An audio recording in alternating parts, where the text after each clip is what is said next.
apapun yang berlangsung setelah tanggal 3 Januari bukan lagi kewenangan dan tupoksinya TT.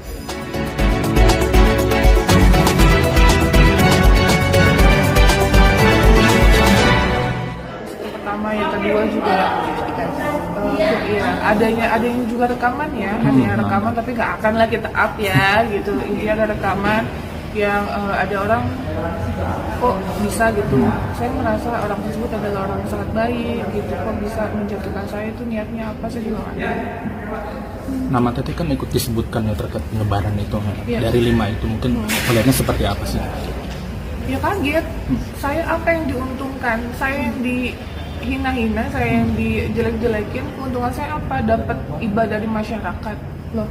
Saya nggak pernah tahu gitu loh bahwa masyarakat akan iba terhadap rekaman tersebut. Tapi yang kalau misalnya mau dirugikan, saya yang harus yang paling dirugikan gitu. Dari 2 rekaman tersebut, saya yang dijelek-jelekin, saya yang dihina-hina seperti itu. Jadi kalau dibilang keuntungan, apa keuntungannya, kan lucu ya. Semoga sih netizen juga bisa berpikir baik ya, bisa smart gitu terhadap berita yang katanya saya. Kalau saya sih poinnya lebih ke bukti aja.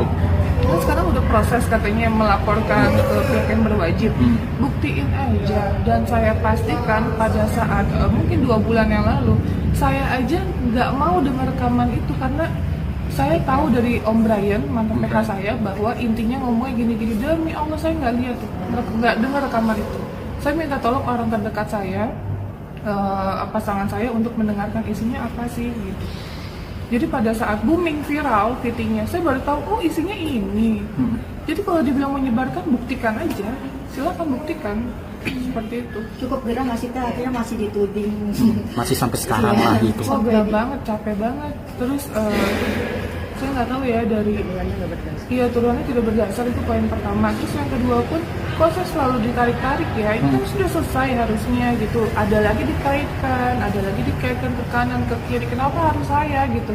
Kenapa nggak yang lainnya aja? Kenapa nggak biarkan hidup saya damai? Nanti giliran saya klarifikasi, dibilangnya saya menggoreng, kan jadi kita serba salah posisinya seperti apa.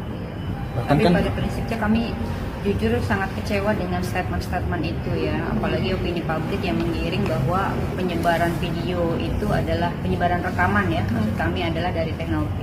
Sekarang logikanya begini teman-teman, itu rekaman dari 2 orang, rekaman via telepon, 2 orang saja nih melakukan, entah melakukan perekaman masing-masing ataukah salah satu pihak. Tinggal kemudian yang menyimpan rekaman ini pasti dua belah pihak atau satunya saja kan gitu. Kemudian kalau kemudian Teteh yang menyebarkan, itu jauh gitu dari 2 orang ini gitu. Jadi sudah pasti pelaku utamanya adalah salah satu di antara 2 orang ini saja gitu. Jadi nggak mungkin yang lain, apalagi ada opini ya yang dibangun secara terang-terangan 90% bahwa Teknopilah yang menyebar gitu. Kan nggak mungkin objeknya, kalau objeknya tidak direkam apakah mungkin ada penyebaran, kan nggak mungkin kan gitu. Sehingga sudah kita pastikan, dapat dipastikan dari segi manapun, penelitian manapun, pasti yang merekam adalah yang menyebarkan, nggak mungkin beda gitu. Ada juga sih kemarin KM Mawaroka ya, yang memiliki bukti ya, bukti yang jelas A1 bahwa yang menginformasikan itu, yang menyebarkan itu siapa, itu ada bukti chatnya gitu. Jadi yang jelas bukan saya. Kaget kah Teteh sendiri? Ada kaget kah yang menyebarkan itu ternyata saya siapa? tadi malam ketemu sama beliau, saya baca secara langsung di handphonenya. Kaget kok bisa si ini, tapi yang kena saya gitu. Itu Orang terdekat? ada lagi. Artinya Teteh kenal dengan pelaku ini ya? Kenal. Gimana baik atau gimana di teknologi? Ya, biasa ya. rambut boleh sama hitam, tapi hati manusia nggak ada yang tahu.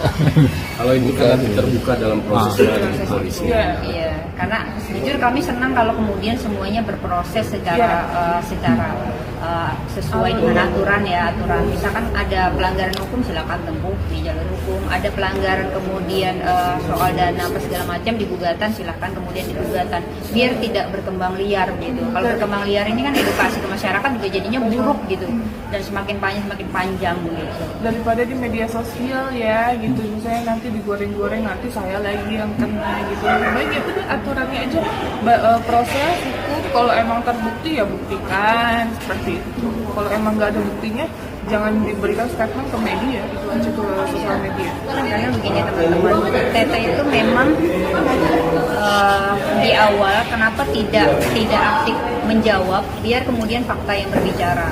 Misalkan di awal-awal uang itu berpindah ke yayasan, kemudian disampaikan bahwa Teknopi menggunakan uang itu untuk tindakan yang kemudian tidak layak lah gitu ya.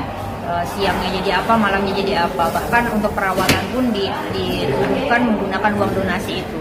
Ketika uang ini sudah berpindah, artinya kan fakta itu menunjukkan bahwa uang itu masih utuh gitu di yayasan, tidak berkurang 1 rupiah pun. Jadi biarkan kemudian fakta itu yang Teknopi akan dapatkan di kemudian hari. Nah, satu lagi ya, mungkin ini ada statement kan terkait katanya saya ada penahanan donasi dan lain-lain. Mungkin ini saya hanya mau menjelaskan bahwa ini saya ada chat sama Mas Gary gitu ya. Nah ini dia sudah menjelaskan secara langsung ya.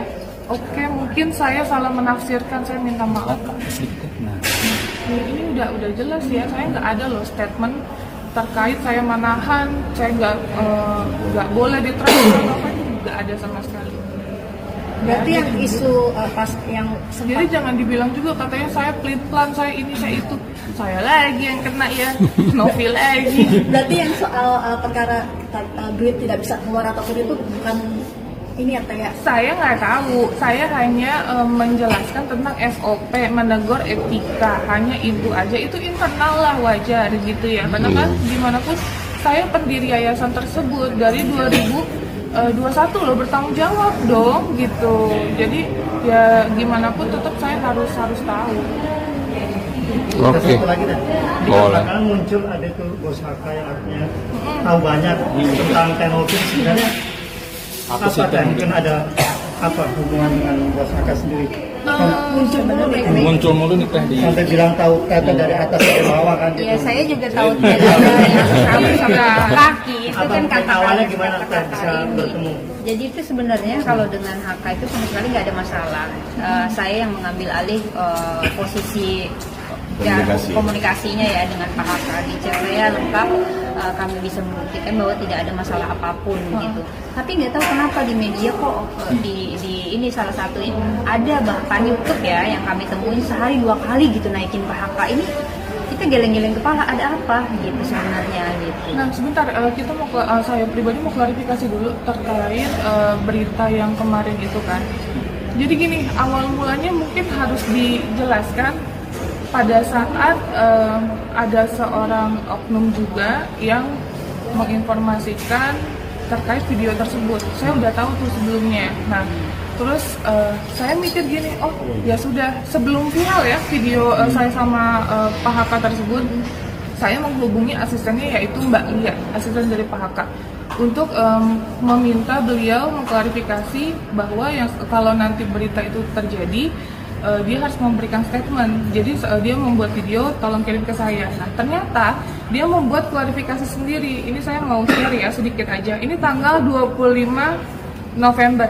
Nah ini ya, ini bukti klarifikasi dia tanggal 25 November. Dia klarifikasi sendiri sebelum video itu viral. Ya, makanya saya kaget. Saya minta untuk di take down. Dan di situ dia menjelaskan bahwa klarifikasinya Novi itu tidak suka minum alkohol dan ngundang di kafe hanya bicara bisnis dan yayasan. Itu boleh dilihat di sini. Ya. Nah, sekarang statementnya berbeda. Katanya saya di sana minum alkohol dan lain-lain. Kok beda-beda? Itu gimana? Ini kan beliau yang memberikan statement sendiri loh. Bukan saya loh. Ini dari Jawa Timur. Jadi dia muncul sekarang nongol lagi dengan statement yang berbeda. Itu gimana ceritanya? kesel gak sih Teh? Berbeda-beda gitu. Statement yang kata beda, di media sosial beda, di sini beda. Nggak tahu tujuannya apa, tapi emang ya sudah, saya percaya kok hukum tak bertuah itu ada di semua agama. mau di Muslim, di Nasrani gitu. Apapun yang dilakukan nanti akan ada balasannya.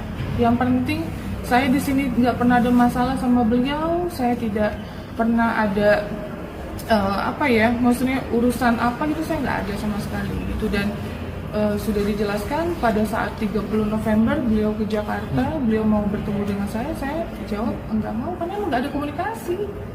Kok dia tiba-tiba nongol gitu agak tapi wallahualam terserah kalian mau percaya apa enggak, tapi saya berbicara bukti dan fakta. Cari perhatian dulu.